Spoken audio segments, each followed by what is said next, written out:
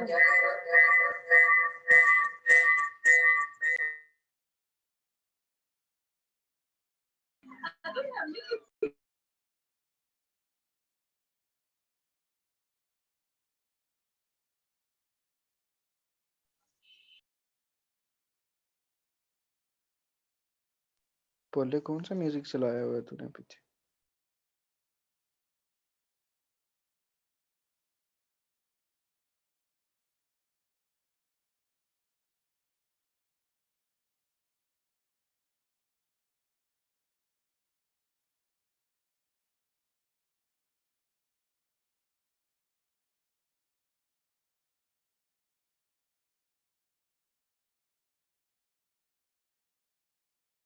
आपने कौन सा सुनना है?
अरसलान यार एंड फिर किधर है?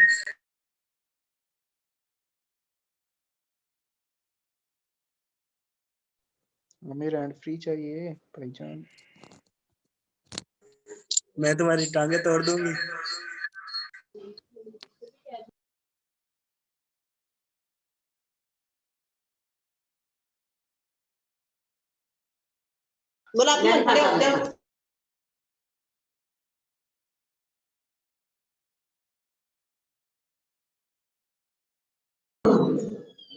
आमिर भाई कौन सा डीजे लगवाया हुआ है?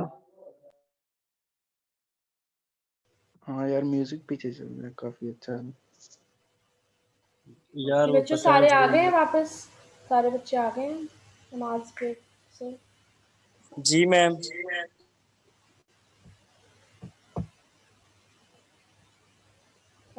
अगर सब आ गए हैं तो I think we should start. जो बच्चे वापस आ गए हैं काइंडली रेज योर हैंड्स।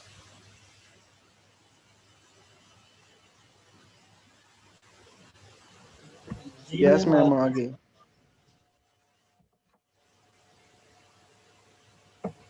चलिए ठीक है, फिर हम स्टार्ट करते हैं। आप लोगों को मैंने आपका जो LMS है उस पर भी सबको इनरोल कर दिया है, ठीक है। आप लोग एक दफ़ा चेक कर लीजिएगा, if any one of you is left तो फिर मैं उसको भी दोबारा से कर दूँगी अगर कोई रह गया तो। वैसे तो मैंने सारों को कर दिया, ठीक है। अब जो लेक्चर्स वगैरह होंगे मैं वहीं पर ही आप लोगों को सारा कंटेंट जो होगा उधर से ही आप लोगों ने उसको लेना होगा, ठीक है। लास्ट वाला जो लेक्चर था, लेक्चर नंबर 1, वो मैंने अभी आप लोगों के साथ इसलिए शेयर नहीं किया because some of you were saying कि उसमें जो है थोड़े से पॉइंट्स जो हैं वो थोड़ी डिटेल में नहीं है, तो आई वाज थिंकिंग कि मैं उसको थोड़ा सा मज़ीद एडिट करके थोड़ा सा ज़्यादा एक्सप्लेनेशन उसमें डाल के तो फिर I will share it with you people, ठीक है। तो any question regarding the previous lecture?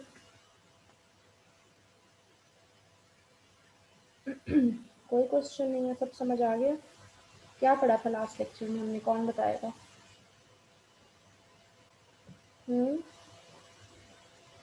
Kiran ji, किरण रानी, आप बताएं बेटा लास्ट लेक्चर में हमने क्या पढ़ा था?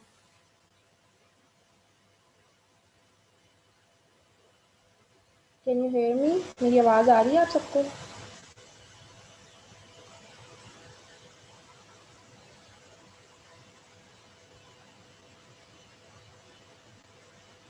यस मैम, आ रही है।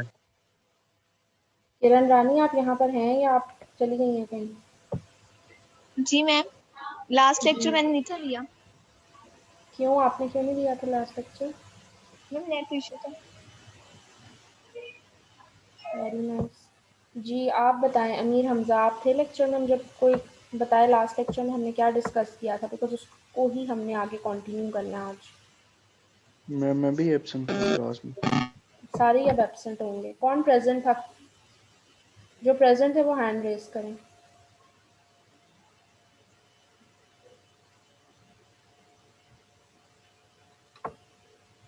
जो जो बच्चे लास्ट लेक्चर में प्रेजेंट थे kindly raise your hands.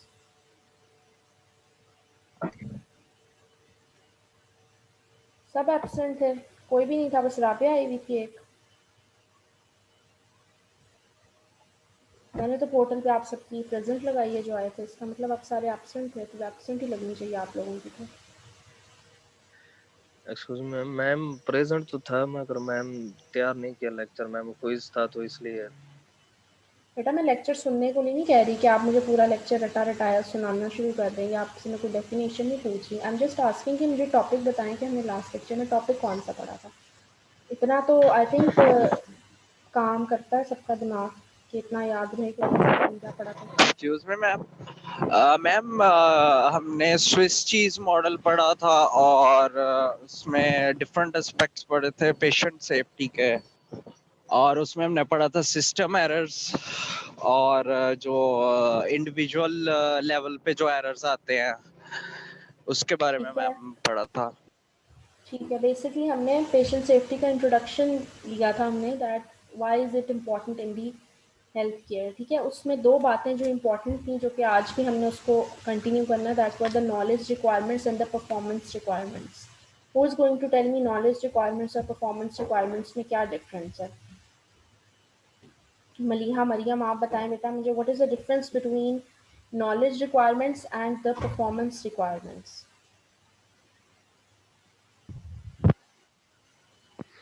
Ma'am मैं आई टेल? जी जी बेटा आप बता दें, अमानिया जी आप मैम बताएं। जो नॉलेज रिक्वायरमेंट में ये होता है कि एक कोई भी स्टूडेंट है या फिर कोई भी प्रैक्टिशनर है, वो उसके पास नॉलेज तो बहुत ज़्यादा है, लेकिन वो क्लिनिकली उस तरह से अपने नॉलेज को अप्लाई नहीं कर सकता। मतलब वो पेशेंट्स को उस तरह से डील नहीं कर सकता जिस हिसाब से उसके पास नॉलेज है।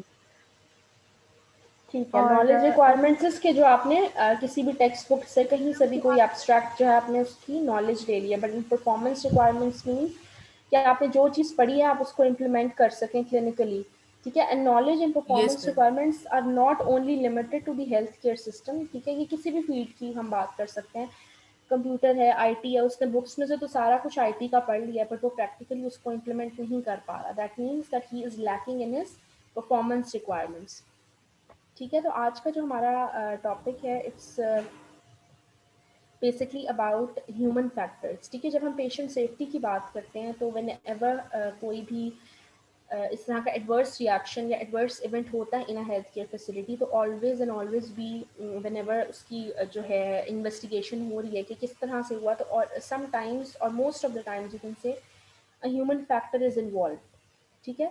सो बेसिकली ह्यूमन फैक्टर्स को we have to understand the human factors and its relationship to patient safety, कि किस तरह से हमने उसको इम्प्लीमेंट करना पेशेंट की सेफ्टी में as a health care professional.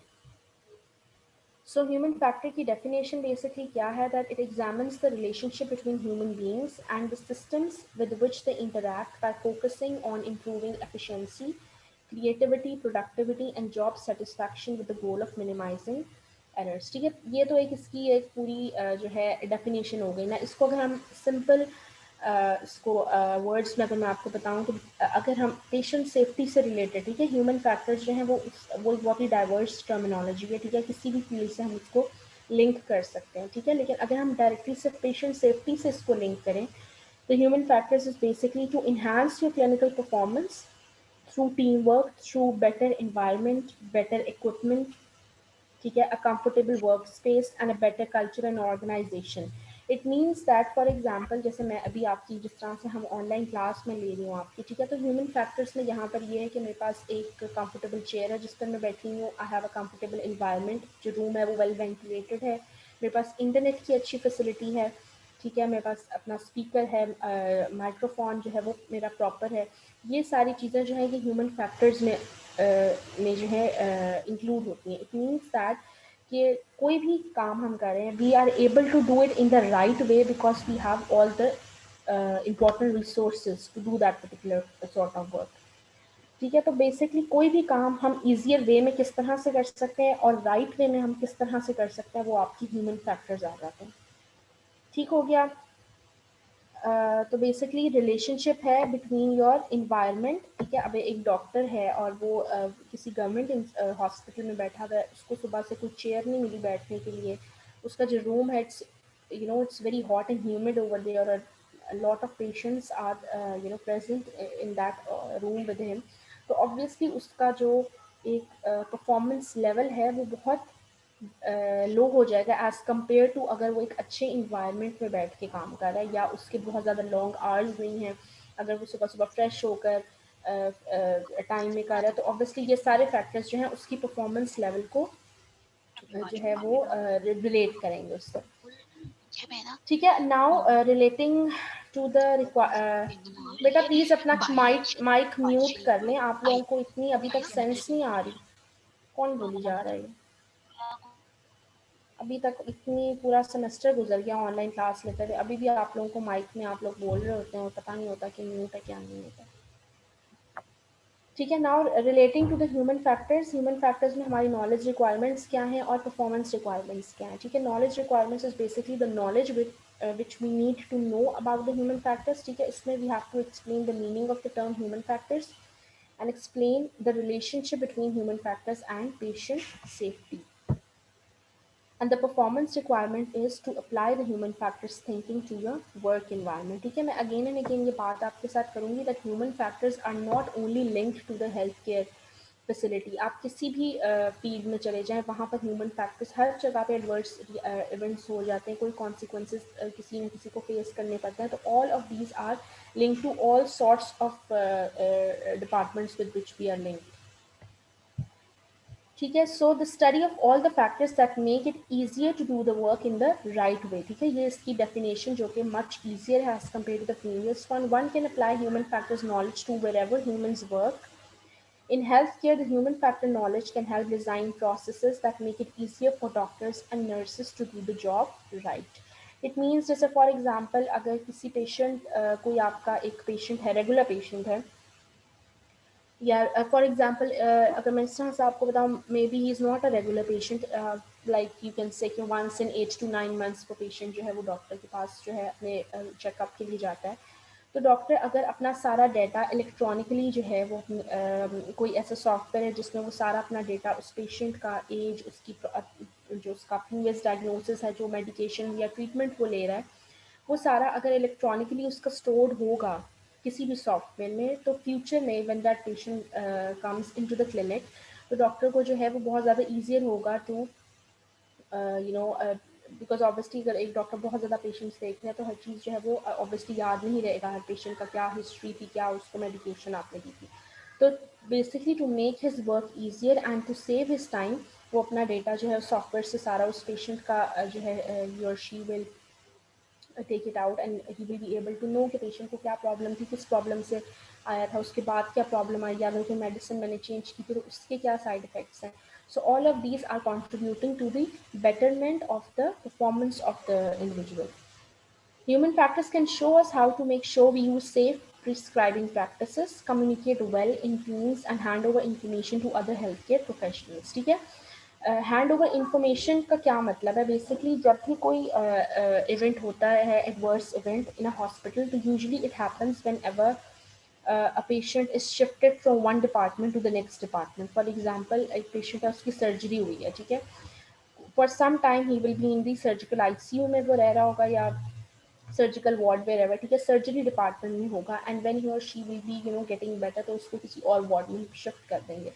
तो shifting from one department to the next department और from one hospital to the next hospital, जो पेशेंट का एक स्पैन होता है, उसमें most of the adverse events जो हैं वो होते हैं यूजुअली, बिकॉज जो कम्युनिकेशन होती है बिटवीन द टू डिपार्टमेंट्स वो उतनी ज़्यादा वेल इन्फॉर्म्ड नहीं होती. तो पेशेंट जो है वो फॉर सम टाइम पीरियड वो अंडर केयर से जो है निकल जाता है. सो मोस्ट ऑफ द जितने भी इवेंट्स होते हैं या रिपोर्ट होते हैं वो यूजुअली होते हैं जब पेशेंट फॉर एग्जांपल वार्ड में 1 या 2 दिन हुआ शिफ्ट हुआ है. So handling over information from one department to the next department is very important. ठीक है बेटा, आप लोग के अगर कोई क्वेश्चन है तो आप लोग बीच में हैंड रेज करके यू पीपल कैन आस्क. ठीक है, so human factors can be applied in any environment and industry such as aviation, military and manufacturing. ठीक है, as I told before. Now what are human factors experts? Human factors experts use evidence-based guidelines and principles to design the ways to make it easier to safely and efficiently do things such as order medications, hand off or hand over information, move patients, and chart medications and other orders electronically. ठीक है, human factors experts means जैसे for example कोई भी आप hospital होता है उसके आप स्टाफ या फैकल्टी में देखें जो भी होता है, उसमें डॉक्टर्स होते हैं, नर्सेज होती हैं, सारा पैरामेडिकल स्टाफ होता है. उसके बाद हॉस्पिटल की एक एडमिनिस्ट्रेशन होती है. ठीक है, जो हॉस्पिटल की एडमिनिस्ट्रेशन होती है उसमें we have human factors experts, basically जो कि स्टडी करते हैं कि हॉस्पिटल का इन्वायरमेंट, उसके जितने भी सिस्टम हैं वो प्रॉपर वे में चल रहे हैं कि नहीं चल रहे हैं. ठीक है, मेडिकेशंस अगर फॉर एग्जांपल उन्होंने किसी भी फार्मास्यूटिकल कंपनी से ऑर्डर करनी है तो वो कब कब आनी चाहिए, उनको स्टोर किस तरह से करना है, फिर उनको डिफरेंट डिपार्टमेंट्स में हैंड ओवर किस तरह से करना है.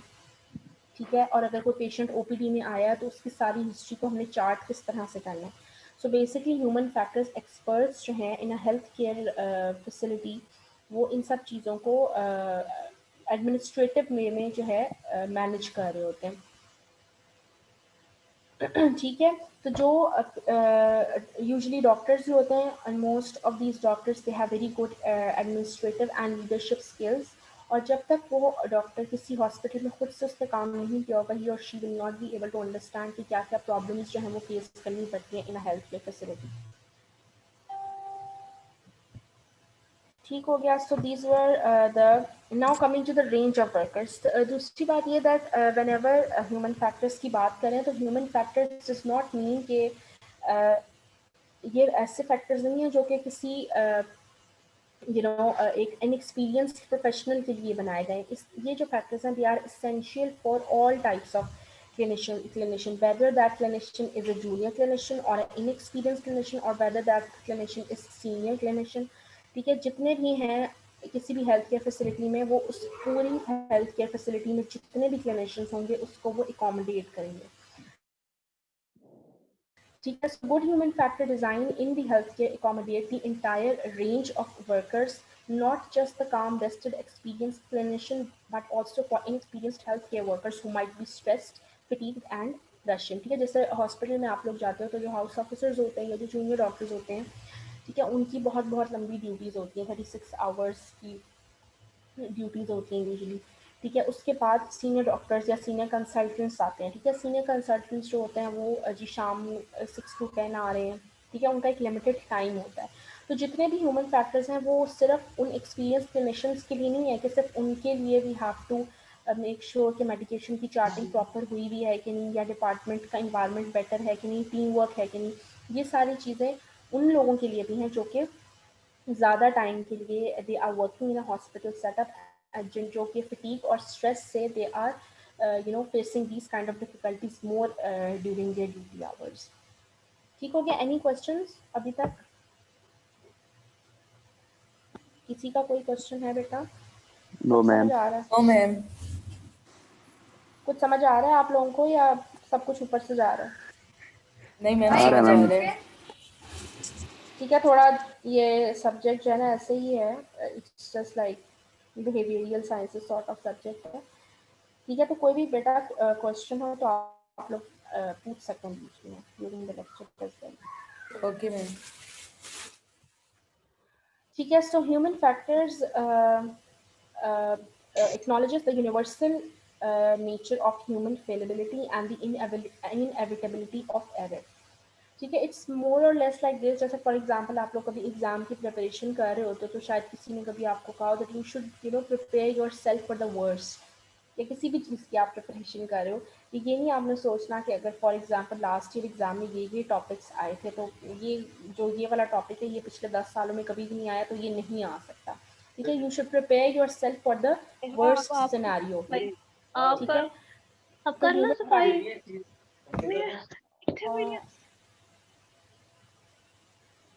ठीक है। सो ह्यूमन फैक्टर्स जो हैं, जब भी हम कोई भी किसी सॉर्ट ऑफ ह्यूमन फैक्टर को स्टडी करते हैं तो we must acknowledge that human being as human beings we are very much there are very much greater chance that we can do any kind of a mistake or an error। ठीक है।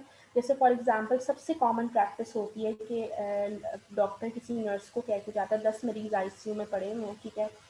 Doctor जो है वो round पे आया और उसने nurse को कहा कि जो सबसे लास्ट बेड पे जो पेशेंट है उसको आप जो है इंजेक्शन लगाना है, ठीक है।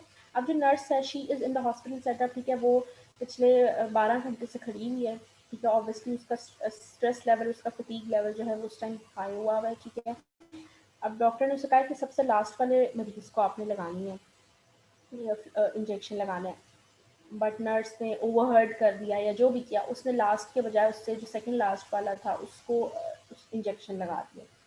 ठीक है। तो ये इस तरह की जो मिस्टेक्स हैं, जब भी हम कोई हॉस्पिटल मैनेजमेंट इस तरह की बनाई जाती है तो इन सब चीज़ों को देखते हैं। ये नहीं हम इस तरह से सेटअप नहीं बनाना कि नहीं ऐसा तो कभी हो ही नहीं सकता या दिस इज़ नॉट पॉसिबल।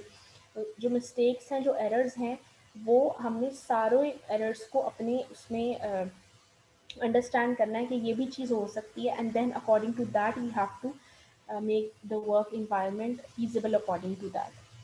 ठीक है। it assumes that errors will occur and design things in the workplace to try to minimize the likelihood of error or its consequences। ठीक हो गया? अब जैसे ये है say the color of the word not the word itself। ठीक है। अब आप लोग भी ये स्लाइड देख रहे हैं, ठीक है। इसमें सबसे पहले तो आपके you will say the word जो कि लिखा होगा, इट्स क्वाइट डिफिकल्ट कि आप थोड़ा सा आपको कॉन्सेंट्रेट करना पड़ता है, then you people will able to say कि आप ये ग्रीन है, ये येलो है, ये रेड है, दिस इज़ ब्लैक। ठीक है। तो ये बेसिकली आपकी कॉन्सेंट्रेशन की गेम है कि आप कितना कॉन्सेंट्रेट कर रहे हो।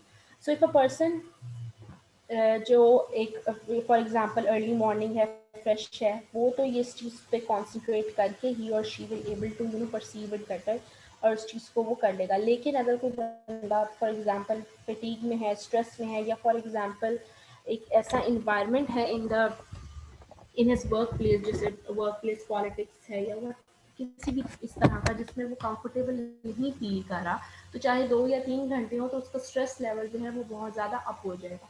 तो whenever the stress level increases, आपकी परफॉर्मेंस जो है वो ऑटोमेटिकली जो है उसमें डिटोरिएशन स्टार्ट हो जाती है। सो सिली मिस्टेक्स एंड एरर्स जो हैं दे आर कॉन्सिक्वेंसेस जो कि बहुत ज़्यादा आपके उसमें परफॉर्मेंस को पे डिपेंड कर रहे होते हैं।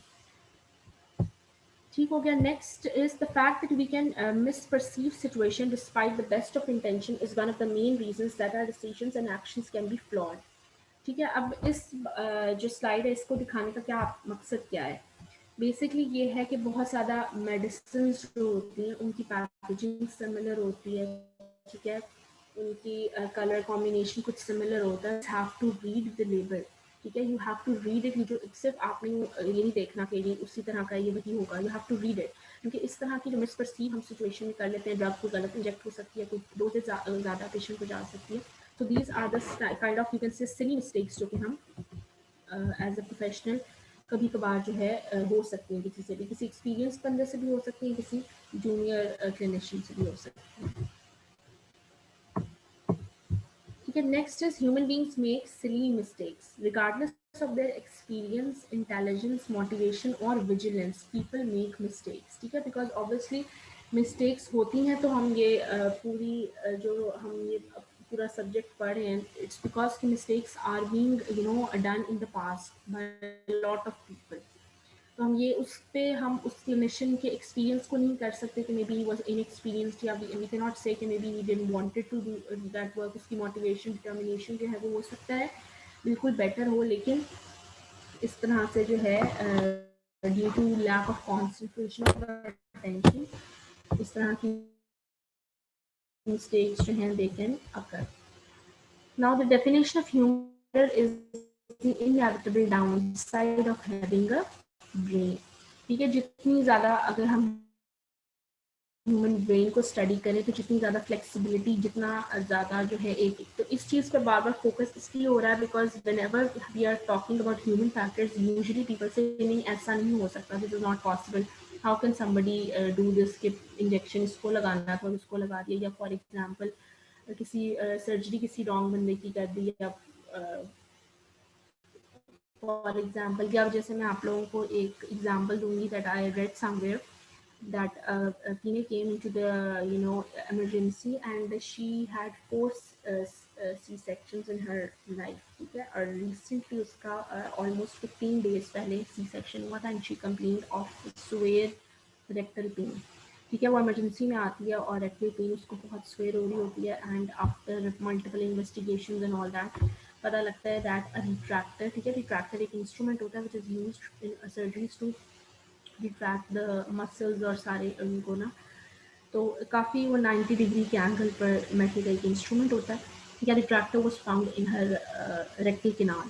ठीक है. अब वो प्रॉपर उसकी सर्जरी होती है, it is removed, and after further investigation it was diagnosed that a retractor was inside her since her second cesarean section. ठीक है. सेकेंड सी सेक्शन की सर्जरी के ड्यूरिंग किसी डॉक्टर से रिट्रैक्टर जो है वो पेशेंट की पेरिटोनियल कैविटी के अंदर ही रह गया, एंड स्लोली बाय टाइम के साथ साथ third and after fourth C section उसकी रेक्टम में आया और वहाँ पे उसको pain started to show symptoms और वो फिर डायग्नोज हुआ. ठीक है. तो अब ये बात जो है it is very much surprising that how can somebody leave such a big instrument inside the peritoneal cavity during surgery. आप ये मिस्टेक किस तरह से हो सकती है. ठीक है. तो anything can happen. You have to prepare yourself for the worst whenever you are planning any sort of. तो human factor experts जो होते हैं जब भी वो कोई चीज़ को एडमिनिस्टर कर रहे होते हैं या उसको ऑर्गेनाइज कर रहे होते हैं, सो दे आर ऑलवेज ट्राइंग कि वो वर्स्ट केस सिनेरियो को अपने माइंड में रख के उसके हिसाब से सारे rules and regulations of the hospital को डिज़ाइन करें. ठीक हो गया. So next is what is error. Error is doing the wrong thing when meaning to do the right thing. ठीक है. इट्स बेसिकली जो हम मिस्टेक कहते हैं कि कोई चीज़ हमसे, हमारी इंटेंशन नहीं होती that we wanted to do the right thing, but due to any such reason काम जो है वो उल्टा हो जाता है. So situations which are associated with an increased risk of error is unfamiliarity with the task. कि आपको पता ही नहीं आपने क्या करना है. ठीक है. आपके पास एक पेशेंट आ गया, उसने कहा कि डॉक्टर साहब दांत में बहुत दर्द है, निकालना है दांत, अभी निकाल दें, बहुत दर्द हो गया. आपने कभी ज़िंदगी में दांत नहीं निकाला, लेकिन आप खड़े हो गए कि बुलाएं कि मैं तो आज इसका दांत निकाल के रहूँगी. ठीक है. तो obviously when you will not be familiar कि आप कर क्या रहे हो या आपने दांत निकालना किस तरह से, कौन सी आपने टेक्निक्स यूज़ करनी है, तो obviously there is a greater chance कि आप कोई ना कोई मिस्टेक कर देंगे if you are not being supervised by any senior person. Inexperience, ठीक है, ऑब्वियसली जो काम आपने कभी उस तरह से एक्सपीरियंस नहीं किया या किसी को ऑब्जर्व नहीं किया करते हुए, तो obviously you are at greater chance कि आप उस चीज़ में मिस्टेक जो है वो कर सकते हैं। शॉर्टेज ऑफ टाइम, ठीक है, this is very important. Shortage of time means कि अगर एक डॉक्टर है उसको पता है 8 से 2 बजे तक मैंने ये सारे मरीज देखने हैं, तो वो जल्दी जल्दी करेगा, जल्दी डायग्नोसिस करने की कोशिश करेगा, और डायग्नोसिस उसका जो है वो रॉन्ग हो सकता है बिकॉज ही नोज के ये टाइम है और उसके बाद जो है हॉस्पिटल का टाइम फिनिश हो गया ना, हैव टू लीव, और ये सारे पेशेंट्स मैंने अभी इसी टाइम स्पैन में देखे। तो shortage of time is you know the most, जो सबसे ज़्यादा कॉज होता है in the errors. Inadequate checking, inadequate checking means कि एज आई सेड बिफोर कि पैकेजिंग कुछ ड्रग्स की बिल्कुल सिमिलर होती है, तो आपने विदाउट रीडिंग द लेबल या without reading the expiry date कि एक्सपायर तो नहीं है या उसकी स्टोरेज प्रॉपर हुई है कि नहीं, उससे जो है यू कैन। दूसरी एक चीज़ जो बहुत कॉमनली होती है वो ये होती है कि सुबह एक नर्स आई, रात की जो नाइट ड्यूटी पर नर्स थी, सुबह जाते हुए उसने पेशेंट को सारी मेडिसिन वगैरह दे दी जो उसको सुबह की उसकी मॉर्निंग डोज थी। फिर नेक्स्ट शिफ्ट की नर्स आई, उसने भी आके morning dose they the. She didn't read the files, उसने नहीं पढ़ा पेशेंट का कि पेशेंट को क्या ऑलरेडी जो है मॉर्निंग डोज मिल चुकी है या नहीं मिल चुकी, उसने आते ही जो है मॉर्निंग डोज पेशेंट को दोबारा दे दी। तो this can be also because of इनएडिक्वेट checking, कि आपने चेक एंड बैलेंस नहीं रखा कि ऑलरेडी मेडिकेशन किसी नर्स ने उसको दी तो नहीं है। नेक्स्ट इज पुअर प्रोसीजर्स, ठीक है, poor procedures again is basically जो आपकी परफॉर्मेंस रिक्वायरमेंट आ जाती है कि आपने एक किताब से पढ़ ली है कि हाँ जो एपिसियोटमी का प्रोसीजर है वो इस तरह से करते हैं, बट आपने कभी किया नहीं है, ठीक है, या अगर किया भी है तो आपने किसी के सुपरविजन में किया है, जब आप फर्स्ट टाइम करें तो आपको उस तरह से आपकी परफॉर्मेंस जो है वो नहीं हो पाई। उसके रीजन कोई भी हो सकते हैं, मे बी आप किसी चीज़ में लैक कर रहे हैं, या maybe you are stressed out, या maybe this is your first time, this is why you are you know आप इतने ज़्यादा कॉन्फिडेंट नहीं है। So poor procedures can also lead to errors.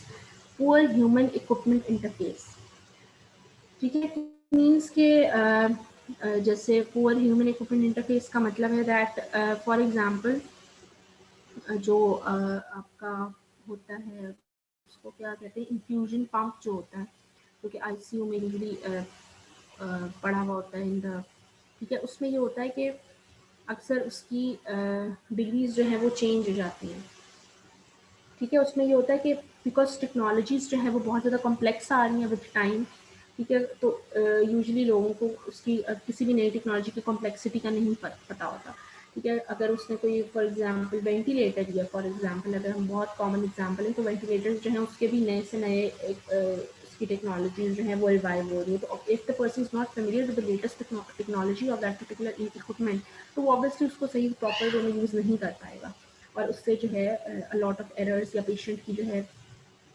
Health जो है उस पर एट रिस्क हो सकती है, ठीक है। Next is the individual factors that predispose to error, ठीक है। अब ये जो हमने पढ़े थे कि सिचुएशंस थी ओवरऑल, ठीक है, कि ये बेसिकली इन्वायरमेंट की हम बात कर रहे थे कि इन्वायरमेंट में क्या किस तरह से हो सकता है जिससे एरर इंक्रीज होगा। ये जो इंडिविजुअल फैक्टर्स मीन्स कि ये जो एक क्लिनिशियन है उसके लेवल पर कौन सी चीज़ जो है इट इज़ एट, ठीक है, इंडिविजुअल लेवल पर कौन सी चीज़ें जो हैं वो हैं you know they are very much in deterioration, या किसी भी चीज़ में क्लिनिशियन जो है वो लेस है as compare to his senior, that is why सबसे पहले लिमिटेड मेमोरी कैपेसिटी आ जाती है। Limited memory capacity is your basically your knowledge requirement, ठीक है, कि पेशेंट आपके पास किसी सिम्टम के साथ आया और आप डायग्नोज नहीं कर पा रहे कि ये सिम्टम किस वायरस में होता है या किस बैक्टीरियल इन्फेक्शन में होता है, that is because of the limited memory capacity, आप प्रॉपर डायग्नोज नहीं कर पाएंगे, and obviously the treatment plan will be the one that will not affect the patient. Further, it is reduced by fatigue, stress, hunger, illness, language or cultural factors and hazardous attitudes, ठीक है। जैसे for example आप अगर कभी किसी government hospital में गए हो, वहाँ की जो नर्सेज होती हैं उनका टेम्परामेंट बिल्कुल डिफरेंट होता है as compare to the temperament of a private, किसी प्राइवेट सेटअप में जाए, वहाँ की जो नर्सेज होती हैं वो उनका टेम्परामेंट या उनकी जो ओवरऑल आपके साथ कम्युनिकेशन होती है वो बहुत डिफरेंट होती है। तो दैट इज़ बिकॉज उनके ड्यूटी आवर्स डिफरेंट होते हैं, ठीक है, उनका वर्क एनवायरनमेंट जो है वो बेटर होता है as compare to a government hospital. Secondly जो वहाँ पे पेशेंट्स आ रहे होते हैं, पेशेंट्स के साथ उनकी कम्युनिकेशन बेटर होती है। प्राइवेट सेटअप में थोड़े एजुकेटेड पेशेंट्स आएंगे, दे विल हैव नॉलेज, थोड़ी बहुत उनको मेडिकल नॉलेज भी होती है, अगर नहीं भी है तो at least they are relying on the doctor. जो गवर्नमेंट हॉस्पिटल में यूजली अगर हमारी लोअर क्लास जो है वो वहाँ पर जा रही, तो obviously they are not aware of any sort of medical knowledge, तो उससे जो है पेशेंट एंड डॉक्टर या पेशेंट एंड स्टाफ की जो कम्युनिकेशन है वो बहुत ज़्यादा लैक कर रही होती है। ठीक है, any questions up till now? No ma'am. ठीक है, relationship between human factor and patient safety. It is important for all healthcare workers to be mindful of situations that increase the likelihood of error for human beings in any situation. Two factors with the most impact are fatigue and stress. ठीक है, fatigue और stress जिसको as a doctor जो है ना लोग उसको इतना ज़्यादा वो नहीं करते, कहते हैं कि डॉक्टर्स को तो पता ही है उनकी कितनी ड्यूटीज़ होती हैं, उनको आदत हो जाती है, but this is a factor जिसको हम इग्नोर नहीं कर सकते। फटीग और स्ट्रेस में जो डॉक्टर एक सुबह 8 बजे जो उसकी एनर्जी होगी वो उसकी शाम रात को 2 बजे उसकी वो एनर्जी नहीं हो सकती। इट इज़ ह्यूमन की एक जो बॉडी होती है उसको रेस्ट की ज़रूरत होती है, ठीक है। तो fatigue and stress are the two most important factors जो कि पेशेंट की सेफ्टी को डिटेरियोरेट कर सकते हैं। Prolong work has been shown to produce the same deterioration in performance as a person with a blood alcohol level of 0.05 millimoles per individual which would make it illegal to drive a car in many countries, ठीक है। तो मतलब जो एक बंदा है उसकी body में 0.05 मोल मिलीमोल्स पर लीटर अल्कोहल है प्रेजेंट है, तो जो उसके माइंड की उस टाइम डिटेरियोरेशन लेवल होगा वो प्रोलॉन्ग वर्क से, it has been shown researchers के अकॉर्डिंग कि प्रोलॉन्ग वर्क से उसी तरह का आपका माइंड जो है वो डिटेरियोरेट करता है। It is important to recognize that low levels of stress are also counterproductive, as this can lead to boredom and failure to attend to a task with appropriate vigilance. ठीक है, जैसे कोई ऐसा हॉस्पिटल है जो इतना रनिंग नहीं है, तो डॉक्टर एक सुबह से आके बैठा है और कोई मरीज नहीं आया, 1-1:30-2 बजे कोई मरीज आ गया, तो ऑब्वियसली ही और she will be extremely board. उसका वो उसमें बिल्कुल ही उसकी जो अटेंशन स्पैन है वो बिल्कुल ही ज़ीरो हो जाता है, बिकॉज एट दैट पॉइंट अगर आप कोई काम नहीं करे, if you are not productive at all, तो बोर्डम से आपका स्ट्रेस जो परफॉर्मेंस आपकी होगी वो बिल्कुल कम हो जाएगी, आपकी विजिलेंस कम होगी, आपकी अटेंशन स्पैन जो है वो बहुत ज़्यादा लिमिटेड हो जाएगा। So low levels of stress and high levels of stress both are, not very much safe in patient, safe for the patient. Optimum level जो है वो स्ट्रेस का, या यू कैन से कि एक स्ट्रेस होता है जो कि आप ओवरकम कर सकते हैं, जैसे एग्जाम का स्ट्रेस होता है, एग्जाम्स में कुछ लोग होते हैं वो बहुत ज़्यादा स्ट्रेस ले रहे हैं but they are able to overcome it और वो जो है एक्सेल कर लेते हैं, लेकिन कुछ लोग कहते हैं कि मुझे इतनी ज़्यादा टेंशन हो रही है कि मुझसे पढ़ा नहीं जा रहा, so that is because the stress level is very much high. जब इतना ज़्यादा हाई होगा तो आपकी बॉडी में एंजाइटी लेवल जो है वो इंक्रीज कर देगा and you will be counter productive, आपकी कोई भी प्रोडक्शन जो है वो प्रॉपर नहीं होगी। Next is I M safe, it is called as a performance checklist, ठीक है। एक्रोनिम जो है I M safe is used for illness, medication, stress, alcohol, fatigue and emotion, ठीक है। ये सारी चीज़ें जो है आपकी परफॉर्मेंस पे डिपेंड करती हैं, ठीक है। इफ़ यू आर इल और यू आर सिक, किसी भी वजह से कोई भी रीज़न हो सकती है, हो सकता है कोई बंदा फ्लू से ही बहुत ज़्यादा इलनेस फील कर रहा हो, या हो सकता है कोई बंदा उसको एक से 4 भी बुखार हो बट वो उसको ओवरकम कर रहा हो, so it depends upon you. लेकिन अगर आपकी इलनेस है and you are not able to overcome है तो obviously your performance level will be very much low. Medication, ठीक है, अगर कोई मेडिकेशन आपने ऐसी ली है जिससे फॉर एग्जांपल आपको एंजाइटी होती है या डिजीनेस होती है, या तो उससे जो है आपके performance will be affected. Next stress, then alcohol, then fatigue and then your emotion. Emotion means that अगर कोई भी इमोशनल ट्रॉमा से पेशेंट गुजर रहा है, ठीक है, किसी की फैमिली में डेथ हो गई है या कोई भी फाइनेंशियल प्रॉब्लम हो सकती है जिससे इमोशनल इंस्टेबिलिटी है प्रेजेंट, तो it can affect your performance.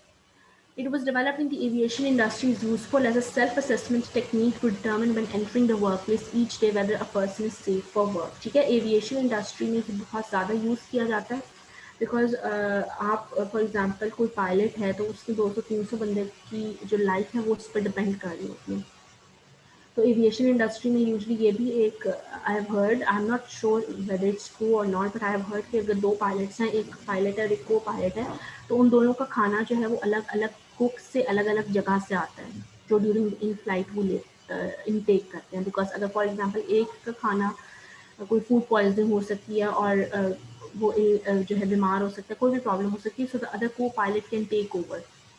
तो इस तरह की परफॉर्मेंस चेकलिस्ट जो है दे आर, ये आई एम सेफ वाली जो है it was basically developed by the aviation industry, ठीक है, जिसको अब हेल्थ केयर जो है हेल्थ केयर डिपार्टमेंट्स जो है they are starting to use it.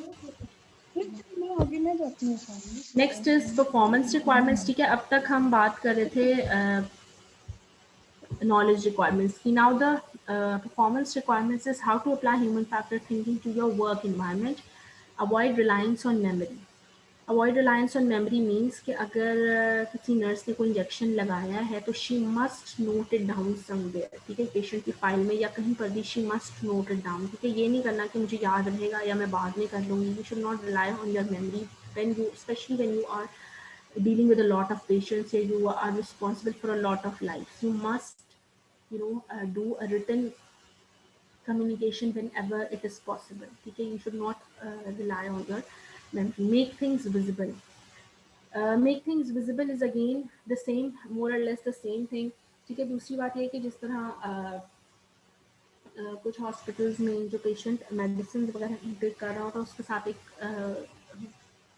हमारे यहाँ तो नहीं, बाहर के डेवलप्ड कंट्रीज में आया होता है, ट्रांसपेरेंट सा एक बॉक्स होता है और वो sort of a small sort of a refrigerator होता है, उसमें पेशेंट की सारी मेडिसिन जो होती हैं वो पड़ी हुई होती हैं, ठीक है। तो मेक थिंग्स विजिबल मीन्स कि किसी भी बंदे को कोई चीज़ ढूंढनी ना पड़े या कोई इमरजेंसी सिचुएशन हो गई है तो वो ये नहीं कि उस वक्त वो इंजेक्शन ढूंढ रहा है कि कहाँ चला गया, किधर था, यहीं रखा था। You should make things visible and make life easier for you. कोई भी अगर इमरजेंसी सिचुएशन हुई है तो you are able to counter it in a proper way. Review and simplify processes. Review and simplify processes means कि कोई भी काम किया है तो उसको एक दफ़ा रिव्यू करें कि ये सारा, जैसे कोई भी हम फॉर्म, जैसे फॉर एग्जांपल आप फिल कर रहे हैं डिस्चार्ज फॉर्म, फॉर एग्जांपल आप फिल कर रहे हैं हॉस्पिटल में, तो आपने एक दफ़ा जब फिल कर लिया तो यू मस्ट रिव्यू इट कि आपने सारी चीज़ें जो है प्रॉपर इंपॉर्टेंट थी, you have noted it down, ठीक है। और सिंप्लीफाई प्रोसेस मीन्स कि फॉर्म अगर आप डिस्चार्ज फॉर्म फिल कर रहे हैं तो उसको सिंप्लीफाई करें कि ईजियर वे में आप उसको जल्दी से कर सकें। ये नहीं कि उसमें आपने पेशेंट का की एज लिखनी है, साथ पेशेंट का आईडी कार्ड भी नंबर लिखना है, फिर ये लिखना है पेशेंट कितने बजे आया, कितने बजे डिस्चार्ज हो रहा है, मतलब बहुत ज़्यादा minute details are not required. You should try to make things simpler for you, because simpler अगर आप कोई फॉर्म या कोई भी चीज़ डॉक्यूमेंट जो आपने करनी हो, अगर डॉक्यूमेंटेशन सिंपलर होगी तो it will become very easy to implement it for a longer period of time. Otherwise फिर जो है उसको यूजुअली जो है ओवरलुक कर दिया जाता है because it was very complex to fill out. Standardise common processes and procedures, ठीक है। जिस तरह मैंने पहले आपको बताया कि most of the adverse events होते हैं जब पेशेंट एक डिपार्टमेंट से दूसरे डिपार्टमेंट में शिफ्ट होता है, तो अगर कोई भी कॉमन जो भी प्रोसेसेस या प्रोसीजर्स हैं अगर वो कॉमन वे में, एक स्टैंडर्ड वे में हर डिपार्टमेंट में किए जाएंगे तो वो ईजियर हो जाएगा, बिकॉज उसमें कम्युनिकेशन उतनी ज़्यादा करनी नहीं पड़ेगी। उनको पता है कि उस डिपार्टमेंट में भी इतने बजे ही पेशेंट को मेडिसिन दी जाती है, तो नाउ दे नो कि अब उस डिपार्टमेंट में जैसे for example night dose patient को रात 8 बजे दे दी गई है, तो नाउ दे नो कि अब जब नेक्स्ट डिपार्टमेंट में पेशेंट शिफ्ट हुआ है तो उनको पता होगा कि रात 8 बजे की डोज जो है वो पेशेंट को मिल चुकी होगी, now we have to give it in the morning. तो अगर ये जो कॉमन प्रोसीजर्स या प्रैक्टिसेस हैं इनको स्टैंडर्डाइज कर दें फॉर एवरी डिपार्टमेंट तो it will become very easy और मिसकम्युनिकेशन से जो है इस तरह के जो events and they will be limited. Next is decrease reliance on vigilance. ठीक है, it means that vigilance होता है that how much you are attentive, आपके कितना आपका attention span आपका जो है वो कितनी concentration level है आपका, ठीक है। तो बेसिकली टू डिक्रीज विजिलेंस के बेसिकली ह्यूमन बींग्स से become distracted and board very easily, ठीक है। काम नहीं है तो भी बोर हो जाते हैं, डिस्ट्रैक्ट हो जाते हैं, और अगर काम बहुत ज़्यादा है या बहुत ज़्यादा शोर है, घर में है, तो भी डिस्ट्रैक्शन हो सकती है। सो वी शुड ट्राई कि हम ये ना समझें कि एक डॉक्टर अगर सुबह 8 बजे आया तो वो रात 12 बजे भी उतना ही विजिलेंट होगा. We should try to think, we should try to उस चीज़ को हमें अंडरस्टैंड करना चाहिए दैट विजिलेंस जो है वो आपकी through out the day same नहीं रह सकती. ठीक है, इट इज़ नॉट पॉसिबल कि आपके माइंड की जो एक अटेंशन है या कॉन्सेंट्रेशन लेवल है वो throughout the day same रहे. We should try to adopt such kind of a lifestyle या इस तरह की ड्यूटी आज हमें मैनेज करने चाहिए जिससे विजिलेंस जो है और स्ट्रेस लेवल जो है वो मिनिमल रहे फॉर अ क्लिनिशियन. ठीक है, so this was all about today's lecture. Any questions बेटा किसी के? ह्यूमन फैक्टर्स की आई होप समझ आ गई. स्लाइड नंबर 12 वारिस बता दी. स्लाइड नंबर कौन सी? 12. Slide number 12. The fact that we can misperceive situation despite the best of intention is one of the main reasons that our decisions and actions can be flawed. ठीक है, जिस तरह से मैंने अभी आपको बताया ना कि अब एक बंदा है, उसको मैं उसके सामने आपकी स्लाइड रख देते और कहते हो कि ये बताओ ये क्या लिखा है, तो वो yellow blue orange black red green फॉरन पढ़ लेगा, इस चीज़ को नहीं पढ़ेगा फॉर एग्जाम्पल. ठीक है, तो miss perceive the situation means कि आपने जल्दी में थे, आप थके हुए थे, या आप जो भी वट एवर द रीज़न, आपने सिचुएशन को मिस परसीव कर दिया और हालांकि आपकी इंटेंशन ये नहीं थी. You didn't wanted, you wanted to do the right thing. ठीक है, but you end up doing the wrong thing. जो ये एग्जांपल इट्स जस्ट लाइक जो आप मैंने ड्रग्स की बताई थी कि ड्रग्स की पैकेजिंग जो है वो बहुत ज़्यादा सिमिलर होती है. ठीक है, जैसे कुछ एक फॉर एग्जांपल हाइपरटेंशन की मेडिसिन है टेनोरमिन. ठीक है, तो उसी तरह की एक टेनोरेट पड़ी होगी, तो जल्दी में आप टेनोरेट को टेनोरमिन ही पढ़ लें.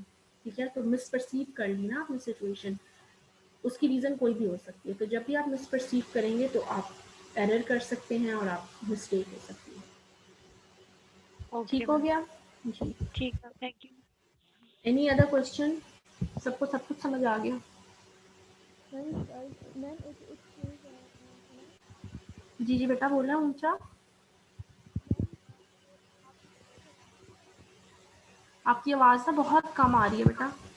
मैम मुझे नेट इश्यूज नहीं है और मैं बाहर हूँ, तो मैंने लेक्चर सारा सुन लिया है, तो आप काइंडली मेरी अटेंडेंस लगा सकती हैं. I have to go somewhere. Amania Tahir आप लेक्चर में थे बेटा? यस मैम, मैं होल लेक्चर मैंने लिया है. मैं अभी मेरा जो है ना, मैं ठीक है बाहर हूँ बस कहीं और.